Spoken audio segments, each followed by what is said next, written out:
क्या भारत सरकार, क्या नरेंद्र मोदी की ये एनडीए गवर्नमेंट सीजेपी प्रोटेस्ट से, या सीजेपी का नाम हटा दो, स्टूडेंट के इस प्रोटेस्ट से घबरा गई है, डर गई है?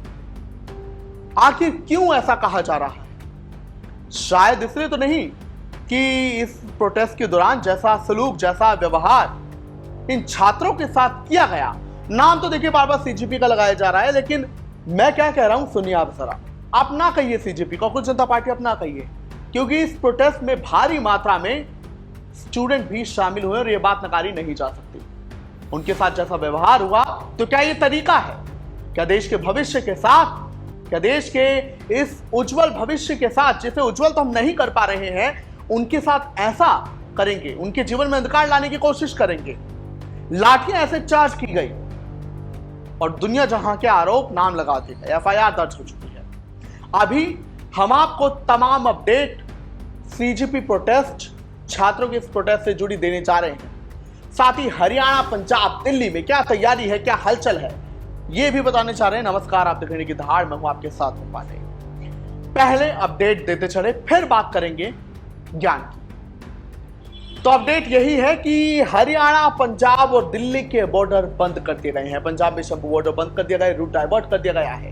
क्यों? क्योंकि किसानों ने अमेरिका और भारत की फ्री ट्रेड डील अग्रीमेंट को लेकर भी महापंचायत रखी और सीजेपी भी वहां पर जुड़ रही है, इसलिए किसानों पर भी लगातार नजर रखी जा रही है। उधर तमाम बॉर्डर जो कि हरियाणा से हैं और दिल्ली से हैं, यानी दिल्ली जाने वाले तमाम रास्ते हैं, वहां पर सरकार और प्रशासन ने नजर बनाए हुए है। और इसके अलावा आपकी जानकारी के लिए बता दें कि जो सीजेपी के प्रोटेस्टर्स हैं, जो उसके समर्थक हैं, जो किसान हैं, या वो लोग जो सीजेपी के समर्थन में प्रोटेस्ट में शामिल होने दिल्ली जा रहे हैं, जंतर मंतर जा रहे हैं, उन्हें रोका जा रहा है, उन्हें डिटेन किया जा रहा है, उन्हें गिरफ्तार किया जा रहा है बॉर्डर पर ही। ये बड़ी अपडेट हम आपको दे रहे हैं। जहां शंभू बॉर्डर पर किसानों को रोका गया, कुरुक्षेत्र में एक प्राइवेट बस में किसान जा रहे थे, उन्हें रोका गया है और पूरी कोशिश की जा रही है कि आगे उन्हें न बढ़ने दिया जाए। तो सवाल ये कि क्या सरकार, क्या प्रशासन छात्रों के इस प्रोटेस्ट से घबरा गया है, डर गया है? क्या लॉ एंड ऑर्डर के नाम पर लाठीचार्ज किया जाएगा? क्या लॉ एंड ऑर्डर के नाम पर कुछ भी किया जाएगा? अरे प्रोटेस्ट है, न्याय मांग रहे हैं, वो अधिकार मांग रहे हैं, अधिकारों का इस्तेमाल कर रहे हैं, सच्चाई मांग रहे हैं और जवाबदेही मांग रहे हैं। तो क्या दिक्कत है? उनका प्रोटेस्ट है।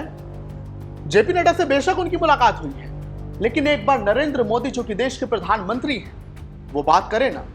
वो तो वैसे भी मन की बात करते रहते हैं और छात्रों से भी बात करते हैं परीक्षा को लेकर। तो जब नीट पेपर लीक का पूरा मामला हुआ, तो नरेंद्र मोदी इस चीज पर आगे क्यों नहीं आए? यह सवाल जनता का, यह सवाल छात्रों का उनसे है। वो अभी भी कह रहे हैं कि नरेंद्र मोदी क्यों नहीं आगे आ रहे हैं, हमसे एक बार बात करें। और प्रोटेस्ट को इतना बढ़ाने की क्या ही जरूरत होगी फिर? अब चूंकि उन्हें रोका जा रहा है, तो फिर जो लोग सच्चाई के लिए, जवाबदेही के लिए, न्याय की मांग के लिए, अधिकारों की मांग के लिए आगे बढ़ रहे हैं, तो वो कैसे रुकेंगे? इनमें तो एकता है, इनमें तो ताकत है, आगे बढ़ेंगे। उधर आपको बता दें कि नारनौल में एक सरकारी स्कूल में जहां ये कहा जा रहा है कि कुछ छात्राओं ने बीजेपी के खिलाफ नारेबाजी की और सीजेपी का समर्थन किया, सोनम वांगचुक का समर्थन किया, तो वहां पर अब सरकारी स्कूल के प्रिंसिपल पर एक्शन लेते हुए उसे सस्पेंड कर दिया गया। कनीना का यह मामला है। अब हम आते हैं सामाजिक न्याय की बात पर। कल क्या देखने को मिला? कल काफी सारी वीडियो सोशल मीडिया पर वायरल हुई है पुलिस के लाठीचार्ज की। छात्र इतनी बुरी तरह घायल हुए, आंसू गैस के गोले इतने सारे छोड़े गए। आखिर क्यों? संसद जा रहे थे और माना कि पुलिस का काम है लॉ एंड ऑर्डर मेंटेन करना, लेकिन अगर पुलिस उन्हें शांति से आगे बढ़ने दे, उन्हें न रोके, तो शायद लॉ एंड ऑर्डर के नाम पर लाठी चलाने की नीड नहीं है। थोड़ा डिसिप्लिन रखा जा सकता है। लेकिन जिस हिसाब से कल वीडियो वायरल हुए सोशल मीडिया पर, या ये कहें कि सच्चाई का एक आईना बाहर आया है, पुलिस कैसे लाठीचार्ज कर रही थी, छात्र इतने ज्यादा घायल हुए, तो सवाल यही कि छात्रों के साथ क्या आप ऐसा सलूक करेंगे? क्या छात्र यही डिजर्व करते हैं? वो छात्र जो सिर्फ यही कह रहे हैं कि हमें उज्जवल भविष्य चाहिए, हमें पेपर लीक नहीं चाहिए, जिम्मेदारी लो और आगे से ऐसा ना हो इसकी भी जिम्मेदारी लो, ये इंश्योर करो। लेकिन क्या ये इंश्योर किया गया? नहीं, लाठीचार्ज कर दिया गया।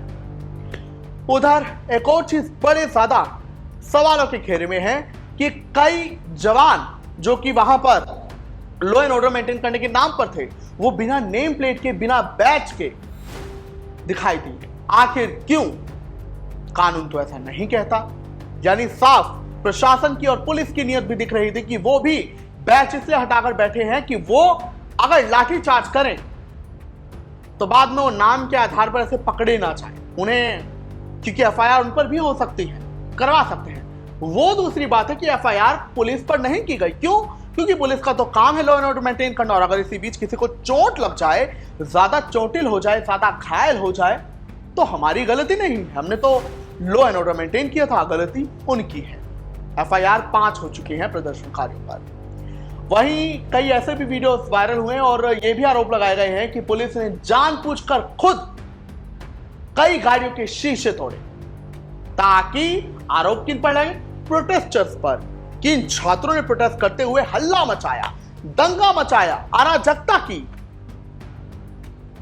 और इन पर लाठीचार्ज हो सके, इन पर एफआईआर हो सके, इन पर तमाम इल्जाम लगाए जा सके।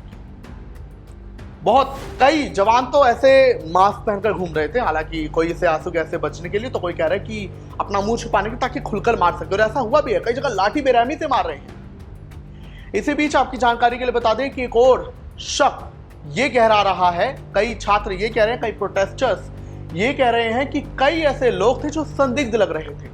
उन्होंने ड्रेस तो सिविल पहनी हुई थी, यानी आम कपड़े, लेकिन उनका बिहेवियर आम नहीं लग रहा था। उन्हें तो देखकर ऐसा लग रहा था कि शायद ये प्रशासन के ही भेजे हुए कुछ गुंडे हैं, जो कि सादी वर्दी में आ गए हैं और जानबूझकर ये पुलिस से भिड़ रहे हैं या फिर छात्रों से भिड़ रहे हैं।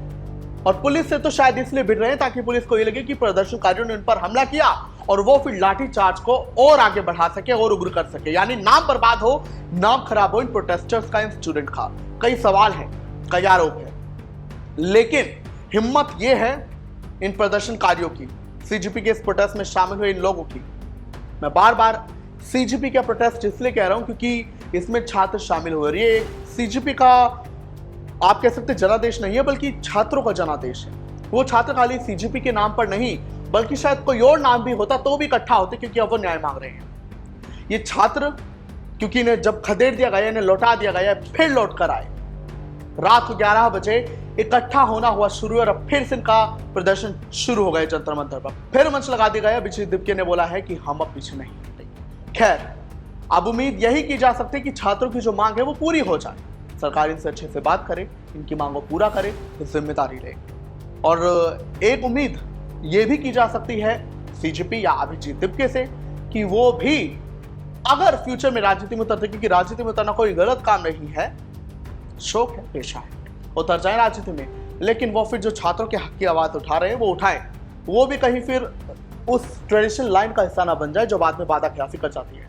क्या आप कहेंगे इस पर? कमेंट्स में जरूर बताएं।